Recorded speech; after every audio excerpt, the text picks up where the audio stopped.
Hey, good morning, guys. This is Nathan at Bluestone Farms this morning. I'm gonna do a little video here today of kind of the wet, rainy, nasty day, but we gotta take the Kawasaki, and it's scheduled to go in for its 50-hour service today. It's at about 52 hours here right now, so we're gonna take that in today, get the service done on it, get all the fluids changed, some things checked on it, and after that we're gonna run down. We're gonna pick up this Haybine I bought at the auction on Saturday. Again, it's kind of a wet, rainy day here today, so it's gonna be not a whole lot going on, I don't think. So today's gonna make out for a good day to take the Kawasaki to the dealership to get the service done.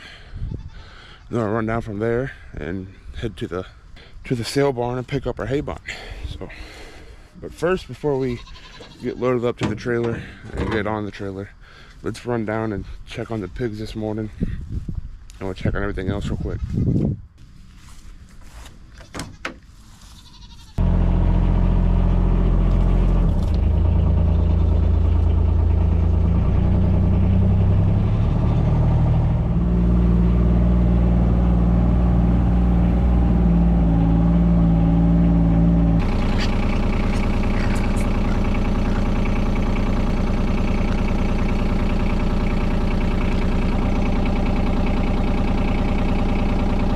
All four of them are here. They haven't even been here for 12 hours yet, and I mean they have maybe more than 12 hours now, but they have really rooted it up already. But yeah, they're doing good here. They all made it through the night. Let's go back up here. We'll get hooked up to the trailer, and we'll get this put on the trailer, and we'll run down to the dealership real quick.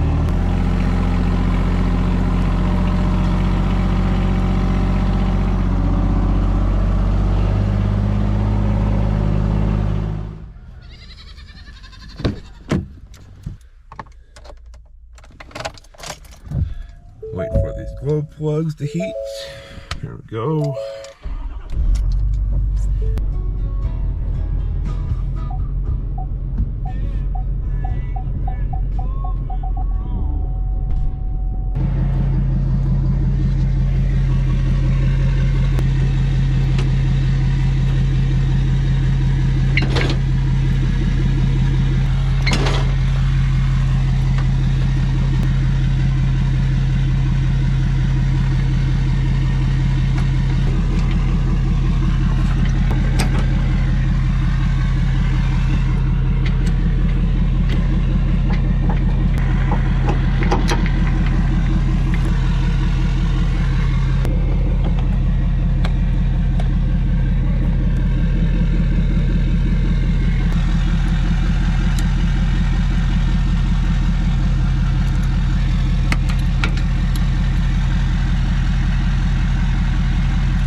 anymore. You guys don't punt. You can literally play 18 rounds of golf.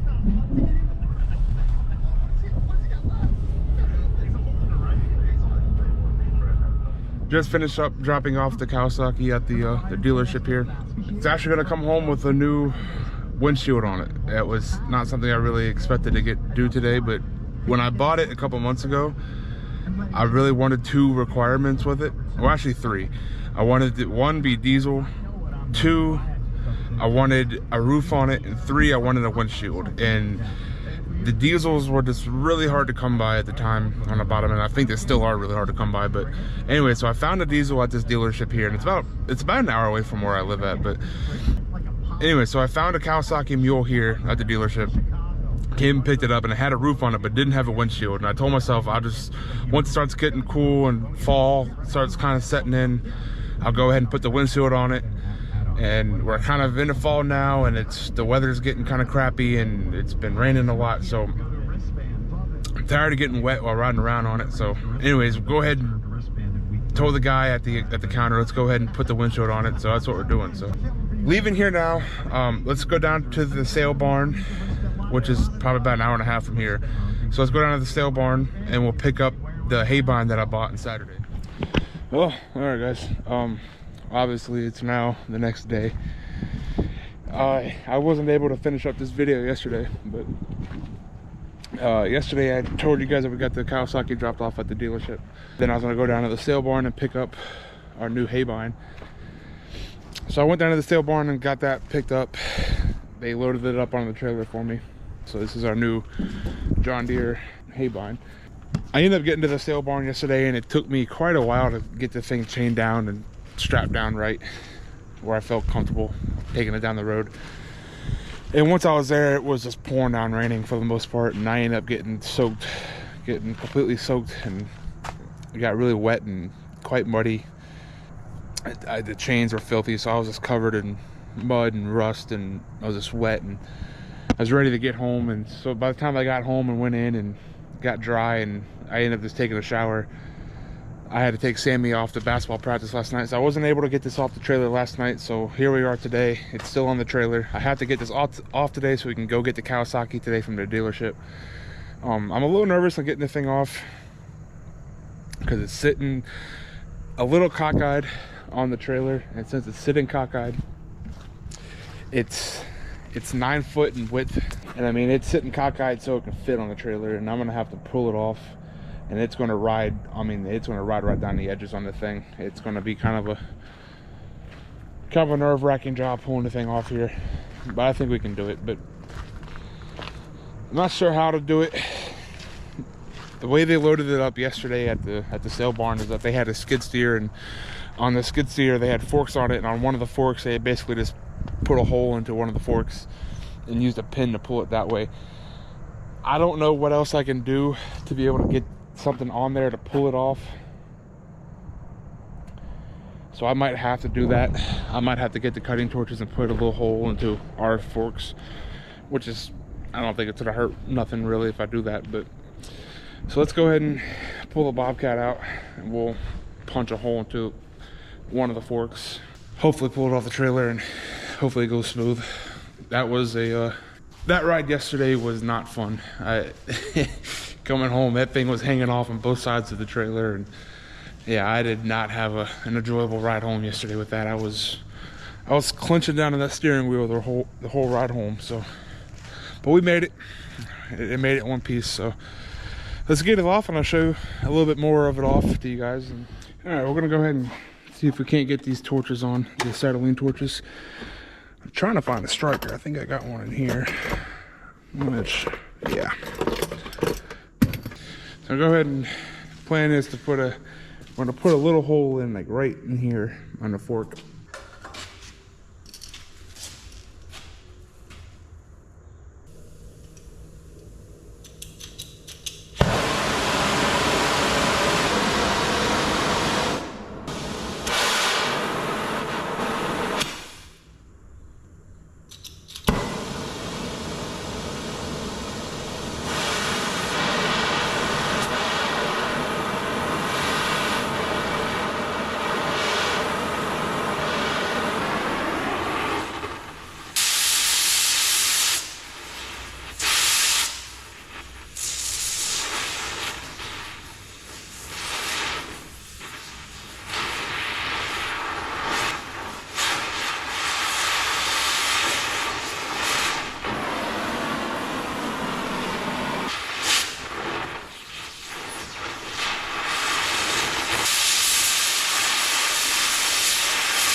I don't know if I put the prettiest job of a hole into that or not, but I'm sure it'll do with whatever it is. So let's go ahead and kind of let this cool down for a second, and then we'll get the, we'll see if we can kind of clean it up a little bit, and then we'll see if a pin wants to fit through it. So let's go grab a pin real quick, and we'll see if a pin wants to fit through it.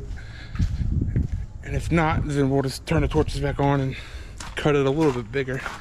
So.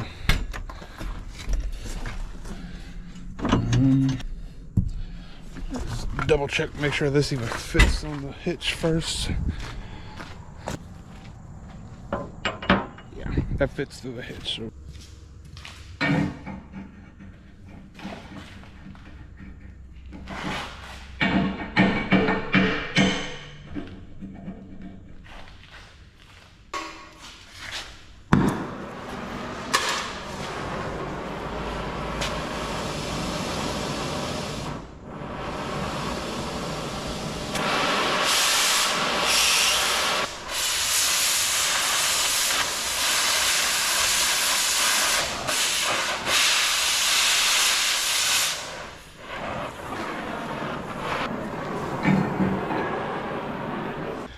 I figured that I'm gonna use this little bit of a skinnier pin.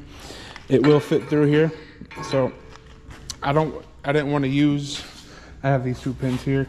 I didn't want to use the bigger one. I feel like that would have been a lot to take out of that fork, and I didn't want to put a huge hole into it.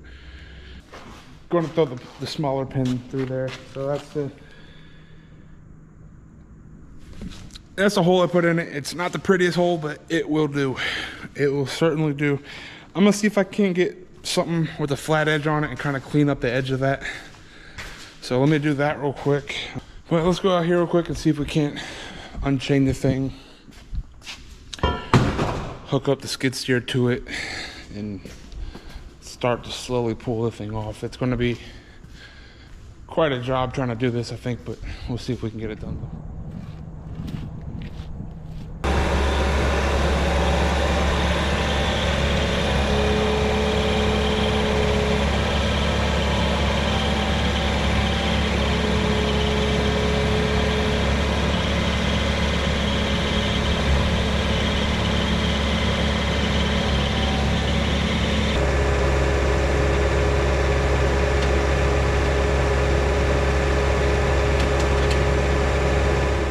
Hey guys, so today it's actually my birthday and I just came back from school, so yeah, it's my birthday and I'm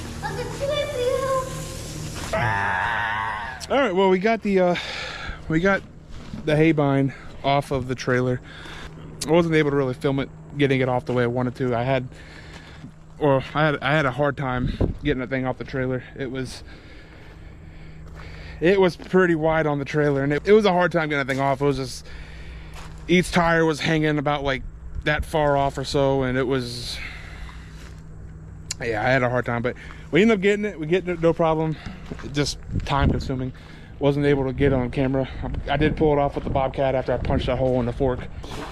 The only thing that I could see that was wrong with it when I bought it from the auction, there's a leak here of some type of oil. I gotta do my research and get the manual on it, look up the manual and see what all that is that could be leaking there. But quick little story though, the reason why I bought this is as I mentioned before in some of these videos, I've been wanting to make hay for a little while now, and I did buy this sickle bar earlier this summer as I thought it was a good deal and for the condition it was in. But I've always truly kind of wanted a Haybine. They both work kind of the same way. The sickle bar, you know, you got the cutter bar here and that goes back and forth, and you got the rock guards. And I have the bar off of it now, so there's no blades in it right now, but in between here there's blades, and they go back and forth, and that's what cuts your grass. And then on top of the sickle bar up there, you got the swath, and the swath will lay that grass over. So, and basically it'll just come underneath of all the grass and just cut it, and all the grass will fold back over the sickle bar. And with the Mocos here, they're pretty much the same thing as with the cutting. You can see that down in the bottom there, it does have the blades on it. It's got the sickle bar action style on it, but it's kind of got this kind of looks like a rake a little bit, but it's got these tines, and this picks the hay up as you cut the hay. It'll pick the hay up, pick the grass up, and it'll throw it back into these rollers. So it's got two of them. It's got one on top and one on the bottom down there, and it'll go through that roller, and basically it'll kind of crimp the grass stalks, and it really helps everything dry out. With the sickle bar, it doesn't do that. Well, if I wanted to make a bunch of hay this year, because I can get a lot of square bales off of our bottom field down here, if I wanted to do that, coming up into almost October now, the weather has not done any favors whatsoever. If we are able to make hay this year, we're gonna have to get at least a dry, warm week within the next 2 to 3 weeks. It's the third to last week of September now, and I don't know if I'm gonna be able to make hay this year. I'm getting kind of worried about it, but if I don't, I got 2 cutters, I got a rake, and I got a baler for next year, and we will be baling hay as of next year. But the reason why I bought this is I've been wanting one of these for a while, and back onto that story, I've been wanting one of these for a while, and last fall, I went to the used equipment sale that they do every fall here, and I solely went for one of these, and I did not see any of these. I did see 2 sickle bars last year, and I saw 2 or 3 disc mowers. Now, I didn't want to go for a disc mower because honestly they're out of my what I was willing to spend on one, and I didn't want to spend on one because I knew I kind of wanted a Haybine. Last year there was none. There was absolutely none at the auction. There wasn't much hay equipment at all at the auction. So with that said, the spring sale came up earlier this year, and I didn't even give it any thought to go to it because I got kind of discouraged from last year of not finding any hay equipment. And the one thing that I tried getting last year, which was a sickle bar, I ended up getting outbidded on it, and it was going for quite pricey, and people were spending big money on stuff that I didn't think it was worth spending on. So last year I got a little discouraged with it, and this year I kind of put thought into it. Let me just go ahead and buy a sickle bar, either through a private sale or through a dealership, and that's what I did with the sickle bar that's on the tractor right now. So then I saw the used equipment sale auction was coming up in September, so I went, and I just kind of more so went up there to look around before, so because the way it works is that you have 3 to 5 days or whatever they do where you can just go and drop stuff off, and then the Friday before the Saturday of the sale, you can go up there and look around at everything they have. You can go check everything out they have, walk around, look around, see what's working, see if you get a good, what's worth the money, what's not worth the money, what's junk and what's not junk, right? So anyways, I didn't really know what to expect going in there, because I know last year, as I mentioned, there was no hay equipment really. And I go in there, and right away I can see it, there's a Haybine, and I believe this was a New Holland Haybine, and it was kind of sitting off by itself. But I could tell that it had been sitting outside for quite some time, and it wasn't worth the money. I had no interest in bidding on it, especially since I already had that sickle bar. So then I kind of just started walking around more, and sure and lo and behold, there's 4 more this year. So we go from 0 last year to having 5 this year. So during the sale, I got there a little late because they usually auction baling and hay equipment stuff off. They usually starting that around 2 or 3 o'clock by the time they get to it, after auctioning off all the tractors and the implements and all that good stuff, right? So anyways, we finally get to the hay equipment stuff, and I had only been there for 2 or 3 hours waiting on it. And the first one, as I mentioned that the first Haybine, I missed the price on it. I didn't see what it went for. So there's 4 more, and I had seen this one on Friday, the Friday of the preview day. I went and saw this one, and I did like it, and I had kind of set a point in my mind, let's see if we can get it for this price and go from there, right? So anyways, as I look more around, I see 2 more New Holland Haybines, I see a Hester Haybine, and then I see this John Deere Haybine. Now, all of them were 7-foot Haybines except for this one. This is the 9-foot Haybine. This one by far was the best maintained one that I could tell. It's got a little bit of surface rust on it. What doesn't? You're out of an equipment auction, right? Everything's going to be used. Who knows how well it's taken care of. The Heston Haybine, that thing was beat up.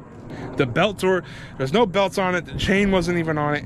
So that alone had me worried, because if you can already see that there's no belts and chains on it, either someone has took no time to take care of it, or it's just been sitting outside for a long time. So I was kind of out on the Heston one, and then I got to looking at the 2 of the New Holland ones. They were identical, same model, everything. One of them was absolute junk. And I think it only sold for about $200. And I say it was junk. I mean, it was like you pick it up and take it to the scrapyard and get your money for the metal for it. The other New Holland one I thought looked pretty good. So it was either that New Holland one or this John Deere one. And I knew I still wanted this John Deere one. So on the New Holland one that I thought was worth the money, I told myself, I'll be honest, I told myself I'll be willing to spend about $1,000 on it. Now, is that a good price? I don't know. We're in a day of age where everything is through the roof, and prices are starting to come down on a couple things, but I don't know. So anyways, they started auctioning off all those first. The John Deere one is the one to go last. So anyways, they started auctioning off the New Holland one that I did like. And as they started auctioning that off, I jumped in at about 500. It started off at about 3,500, and auctioneer went down, kept falling, and I think he opened up at like $300 or $400. And this is right after that junk one had just sold for $200. So I was pretty happy to see that the junk one sold for $200. Anyways, it got up to like, I want to say it was like 600 or so. And I was like, I told my wife, I was like, if we can get this for about $1,000, I'll be happy and we'll skip out on this one. Anyway, so I started bidding with a guy to about 870. And I told myself, I was like, you know what? If that's all it's going for, I'm gonna skip it. This guy can have it for 870 or 850 or whatever he had bidded on it. So anyways, I kind of fell off of that one. And at that point, that's when I knew I was like, I'm going home with this one. So on this one, I had told myself that my price point on this would probably be about, ideally more about 2,500 or so. This here was one of the last pieces of hay equipment to go at the auction. So the auctioneer gets to it and he starts bidding up, and I think it opens at like, he started off about 5 or 6, and then just, again, he fell all the way down to about, I want to say he fell to about 700 or 800 before someone threw their hand up, got a bid on it. And these two guys, I mean, it was just two of them, they were just going back and forth, and they went all the way up to about 1,600. And I knew what I wanted for it, so I got in on it, and I raised my hand up at 1,700, and neither of the other two guys bidded on it. So I ended up getting it for 1,700. So I got this for $1,700, which, do I think it's a good price? I think I got a fair price on it. I'm not up to tune 100% on how much hay equipment is really worth and whatnot, but from what I could tell, it has one oil leak on it. I got to figure out what that is, but the tires are brand spanking new on it. The rollers don't have any damage to them that I could tell as of right now. The blades are really sharp on it. Just about all the tines are here on the pickup. The PTO shaft looked okay. Looks like someone has replaced a hydraulic cylinder on it at some point. And whoever the previous owner was, had also thrown in all the previous belts that they had bought for it. So it came with a couple of extra spare parts. So I think I got a good deal on it. I'm happy with it. I'm not going to know what's working, what's not working until we hook it up to the tractor and go from there. But as of right now, I feel good about it. This is just straight off the trailer, straight off the sale lot. We'll show that off more as we get to it and start making hay. I don't know if we're making hay anytime within the next week or two. I mean, this weather we have, it has been raining every day this week, and it just has not let up. But all right, well, here we are now. We gotta go get our Kawasaki Mule. The dealership closes at 5. Today is Samantha's birthday, and we have dinner plans tonight. So baby girl turns 9 years old today. So we're gonna run down to the dealership, pick up our Kawasaki. It's 3:30 now, so we gotta get moving. They close at 5. So let's go down there, come back.